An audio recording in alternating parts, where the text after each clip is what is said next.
Ngayon itong nangyayari sa atin sa Navotas, di ba? So, ngayon kasi apart from the heat, may issue pa tayo ng air pollution din. General air yes, pollution yes, sa here urban. in Metro Manila. Yes, in the Philippines. So dito sa Metro Manila and sa QC area, latest na update ko this morning, parang nasa moderate ang level ng tinatawag nating particulate matter. Yes, So moderate is acceptable pa. It's still acceptable. Oo. Pero that's 1 degree below. Yung kasing next na dito is, it is already unhealthy to certain groups of patients or population. So may iba-iba kasing degree din yung ating tinatawag na air quality. Oo, nakita ko nga lalo na yung sa may Mandaluyong area nung time na nangyari yan, Quezon City area. Pero parang wala naman akong, syempre, di mo naman nakikita. Oo. Since nahinga ko na. Pumasok na eh. Tapos Sistema eh. Tapos na eh. Ayun eh. Yan, dito na eh. Dito na eh. May cleansing ba dyan? Meron bang pampakontra, Oo doktora? nga. Meron ba? Well, ganito kasi, Kasi, di ba, mag-review lang tayo a little bit on air pollution. Kasi, it is measured by itong particulate matter, yung PM25. Yung PM25 kasi, ang problem dyan is, ang size niyan, paghatiin mo yung strand ng hair natin, ang hair natin is 10 to 80 microns. Ang mga particle size na ito ay 2.5 microns. So, it's like you divide your diameter ng hair mo into divided by 30 to 80. Ganun siya kaninipis, hindi mo siya makita. So, syempre, the best way to prevent this is, number 1, wear something like a barrier. Wear a mask. Mask na tama ang filtration capacity. Yung ating mga N88, o yung mga nauso ng pandemic na white yung loob, blue yung labas, that can only filter as large as 3 microns. Hindi niya kayang i-filter yung mga PM25 particulate matter. Kasi 3 microns yun, ito ay 2.5. No? So ano yung the best, Doc, pag ganun? Kasi syempre maraming mga nagko-commute, maraming exposed. Yes. So Oo, ang sa best usok. pa rin kasi na mask na gagamitin natin would be something that can filter up to 99.97% ng ating mga ang air. So, ang important dyan is yung mga nakaka-filter ng, syempre, mas maliit compared dun sa 2.5, which is yung mga N95 natin at saka yung KN95 masks.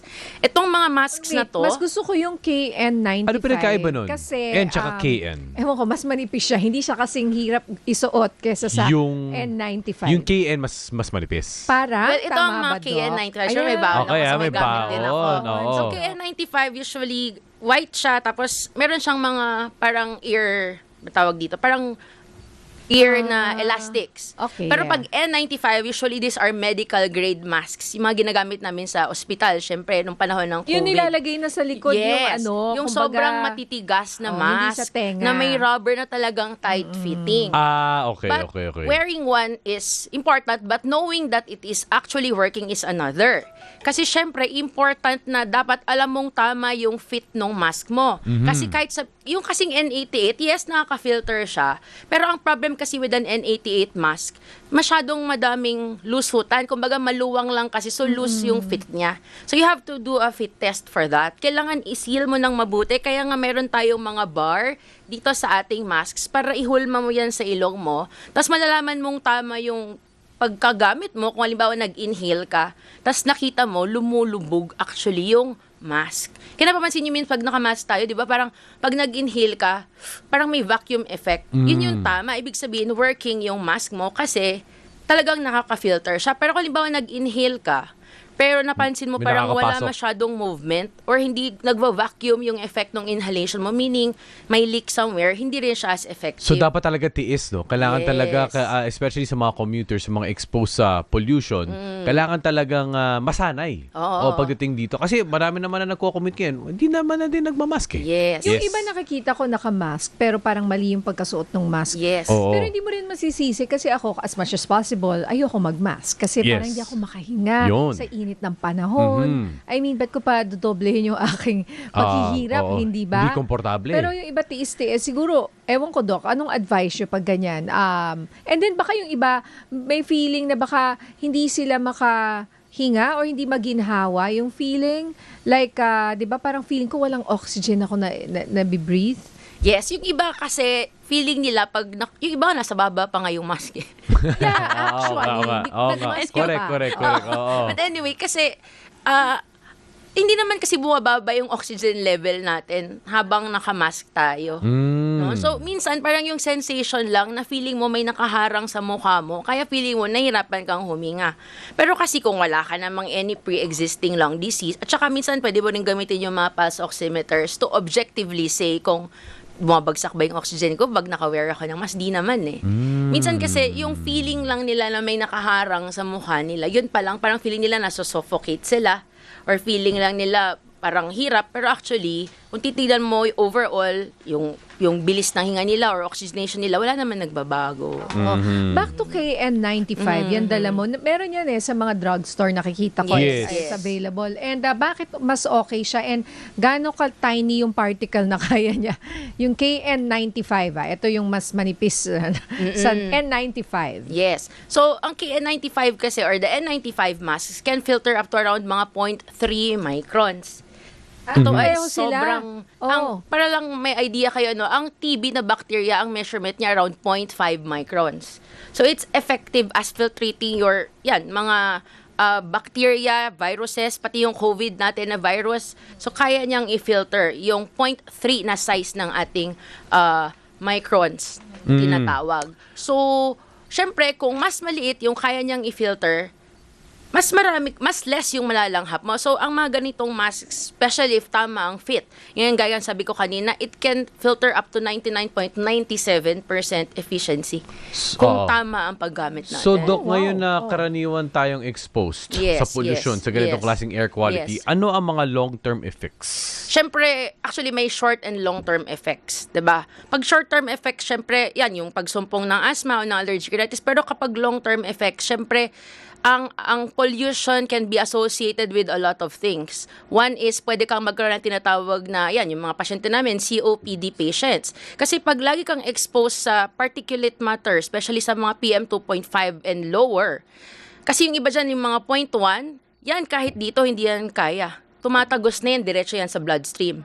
Yung mga microplastic na maliliit, pwede nating ma-inhale yun. So, iuso-uso kasi yung topic na yan. So, lahat yan, pag 0.1 and below ang size yan, kayang-kaya siyang lumusot dito, diretsyo na yan sa dugo natin. Now, what are the effects of this? So, first is, chronic inflammation or namamaga lang lagi yung daanan ng hangin natin. Ngayon, pag laging maga yung daanan ng hangin, nagkakaroon ng tinatawag ni airway remodeling or nagbabago yung struktura ng baga natin. Kasi ang baga natin normally spongy, malambot, 'di ba? Ano siya, very compliant siya, parang balloon.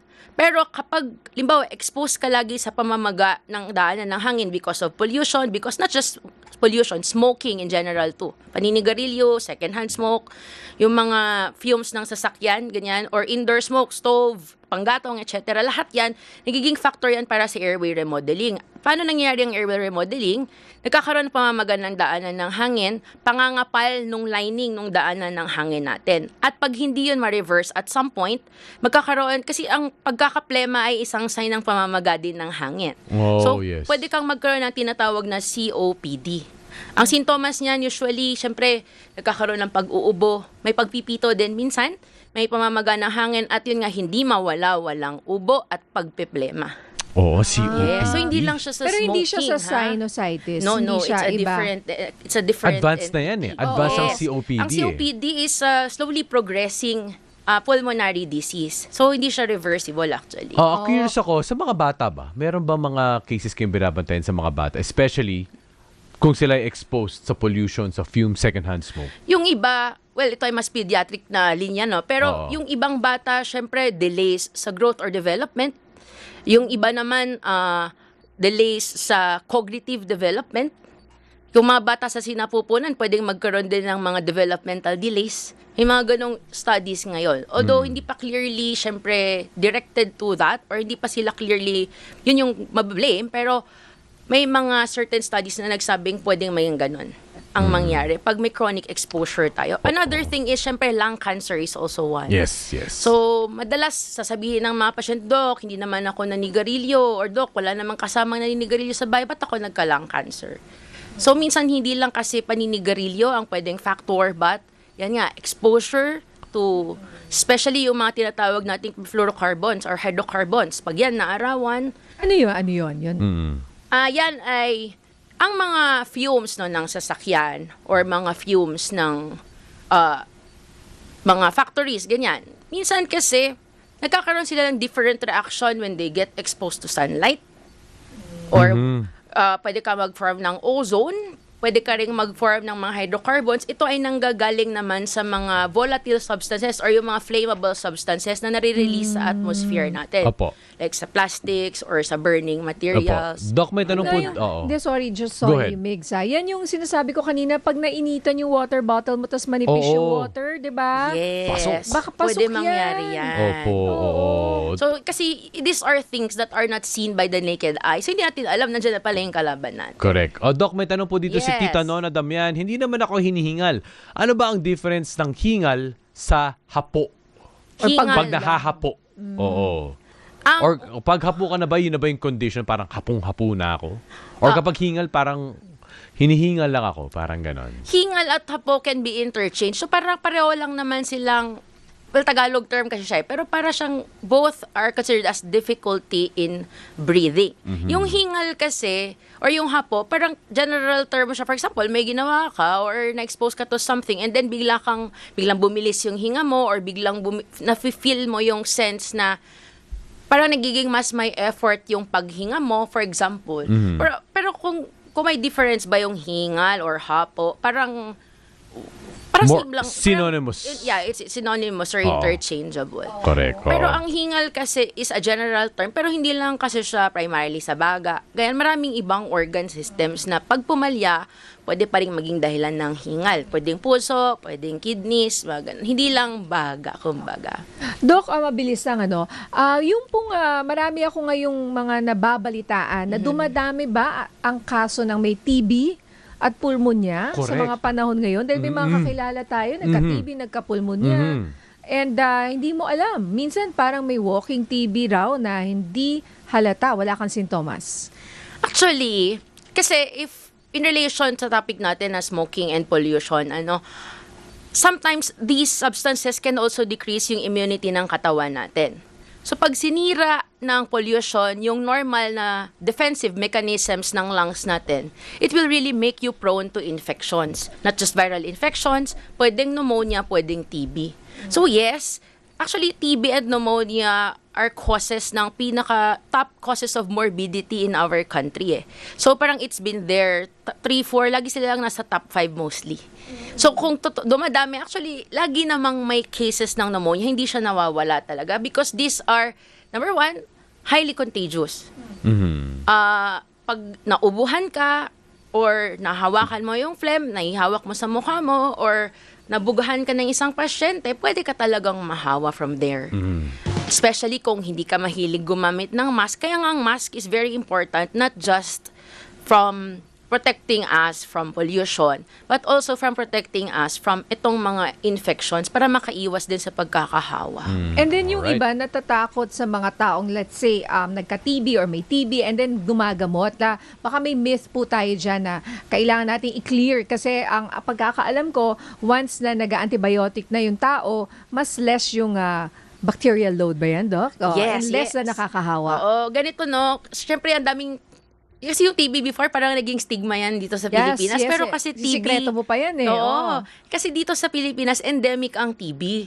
So, lalo na limbawa yung mga workers na mag-abroad, parang unang-unang hahanapin pag Pilipino ka kung may Yung TB test. ka ba talaga or wala. Correct, oo. So, that's one. So, just to clear, no, ang TB is contagious, yes. Pero hindi siya sa... Yung iba kasi tatanungin nila, doktora, pwede bang ihiwala yung kutsara at tinidor ni tatay kasi may TB? Hindi po ganun yun. Ang TB is primarily airborne. Airborne kasi 0.5 micron lang ang size ng bacteriang yan. So lumulutang lang yan siya sa hangin. At it can remain suspended there for several hours. So kapag umubo, nandun lang siya. Yes. Especially kung walang mask yung mismong pasyente, pwede siya makahawa to as much as 20 patients at a time. Very Tapos contagious pala. dapat kasi, pero kasi ang TB, kailangan may chronic exposure. Ibig sabihin, paulit-ulit mong nakakasama. Kaya nga ang mga usual namin na advice sa mga patients na diagnosed with TB is screen everyone, especially the household, especially yung mga katrabaho nila. Oo. Okay. Ine-x-ray natin yan. Tapos, syempre, paggamutan naman ng TB, usually, dinidifferentiate kasi natin ng TB. Depende kung meron silang nilalabas na bacteria sa phlegm or wala. Usually, yung mga patients na negative ang sputum test for TB, yung mga yan, pwede silang i-clear as early as mga 1 week. Pwede na silang makihalubilo uli sa general population. For patients na naka 2 weeks at least ng treatment, na positive ang TB, ang sputum TB test, ha? Kasi kung negative, 1 week lang. Pero kung positive ang sputum test, usually 2 weeks na continuous TB treatment, pwede na silang ibalik or pwede na silang makihalubilo ulit sa population. But they still have to complete the total of 6 months of the regular Yes, TB tapusin treatment. yun. Yes, pero iba ang usapan kapag, kasi merong emerging na rin tayo yung mga multi-drug resistant tuberculosis na tinatawag. Iba usapan naman Itong yan. mga to ibang usapan. Ito kailangan i-clear with their infectious disease specialist, pulmonologist, kasi itong mga to, relatively mas mahirap silang gamutin na uri ng TB. Matagal din ang gamutan, hindi lang 6 months for these kinds of patients. Ito, mas kailangan pagtuunan natin ng pansin. Alright. Ayan. Okay. Dami pa natin Oo. sanang itatanong, pero maraming salamat, Doc. Sa lagay na yan, ang dami ko nang nalaman ulit. Oo. Na-refresh yung ating, di ba, Oo. kaalaman sa mga sakit na to. Mula sa usual lang na hinihingal to TB. Oo. Kasi Sa TB, tama. Correct. Alam mo, Oo. partner, nung Common sinabi yung pulmonologist ang guest natin, Marami. lahat itatanong ko na. Correct, TB, correct. Walang hindi pulmonya, naanan eh. Tama. Asthma, rhinitis. emphysema, COPD, lahat yan. Yan, okay. Pasok sa banga. Pasok sa banga. sa expertise ni Doc. Maraming salamat, Doc Irene Tan. Siya po ang ating pulmonologist for today. Doc Irene, thank you. Thank you again. Thank you for your Salamat. service.